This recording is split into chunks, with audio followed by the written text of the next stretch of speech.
Сәлеметсіздер ме? Мен 8-ші Б сынып оқушысы Серік Даниярмын. Бүгін мен мәңгілік бала бейне деген шығарма жайлы мәлімет бергім келіп отыр. Ондағы негізгі идеясы семей полигонының елге тигізген зардабын және де өмір қиындықтарын оқырмандарға көрсету болып табылады. Жалпы осы Роза Мұқанова жазған көркем стиліндегі әңгіменің желісіне келсек, осы шығармадағы негізгі кейіпкер 16-17 жасар Лайлы қыз болып табылады.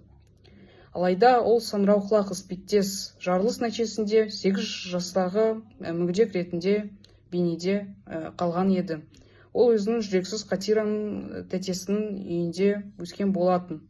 Қатира оны кемсітумен болды. Ал Лайлы болса өз кезекте әр түн сайын терең сайға қашып, айды сырлас еткен болатын. Өзінің мұң зарын тек оған айтатын. Оқиғаның соңында Лайлы да Ай да бір-бірімен мәңгілікке қоштасады. Әңгіме Лайланың өлімімен аяқталады. Мен осы шығарманы оқуға барлығына да кеңес беремін. Себебі ол өзінің өзектілігіне ие және де өмір бейнесін де көрсетеді.